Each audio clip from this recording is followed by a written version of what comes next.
In this video, I'm gonna show you some common rook and pawn endgames principle that you should definitely know if you want to win more endgames. So let's get started. So here as you can see, white is having 3 pawns while black only have 2. And here, white is having this outside pass pawn. So here, white can go for rook to a2, supporting this pawn, and rook should go behind pass pawn as it makes them more dangerous. So here if white had played like this, then black would have gone here, and now this is a draw.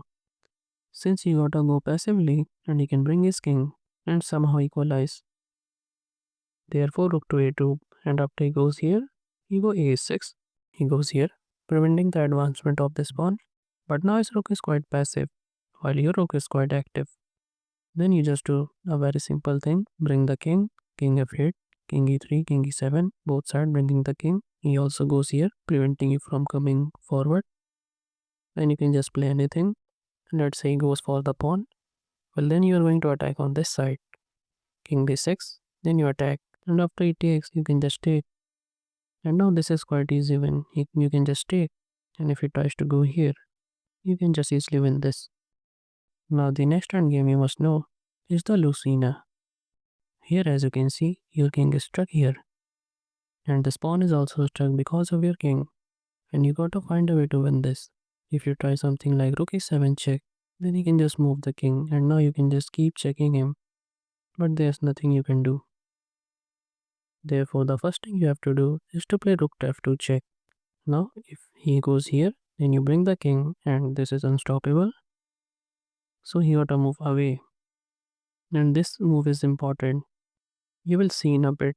Then you play rook to f4 or rook to h5, bringing the rook on the 4th or 5th rank. Let's say he plays king g6, then you just bring the king down. He checks you, then you come here. Again rook d1 check. Now you gotta defend the pawn, and now he can play whatever. If he goes king g5, then you can just check him and block. And now you see the importance of pushing the king away, because after take, the king is far away, so you can queen easily. But can't he just play rook to e1 check? Well, then you can come down. He goes here, again checking you, you block. Now he can't do much, so after he takes, again the king is just one square away. So if he goes here, you can queen and you're winning. So let's move on to the next end game. Here, it is black to play and draw, and as you can see, white's king and pawn are struck, so you can give him a check, king d7. Now he cannot escape the checks, because if he do, then he will attack this pawn, and he wouldn't make any progress. Now the next end game is an outside pass pawn, and your king is struck here. Here you play rook to c1, king e7, then you just bring the rook. He goes here, now you go here, offering a trade of rooks. Rook a2, then you can just bring the king. He checks you, then you can go away.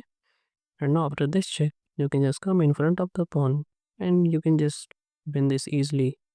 Now the final one is the advantage of using the rook on the 7th rank. Here you play rook d7. Now as you can see, we are cutting off his king, king f8. Then you just put your rook here, king g8. Then you bring the king, he checks you, bring the king. He goes back defending. Then just keep bringing the king. You can just take this pawn and win easily. So if you want to get better at chess, then you should definitely check out this playlist. And if you want to learn some chess openings, then you can check out this right playlist. And if you don't want to miss the upcoming videos, then don't forget to subscribe.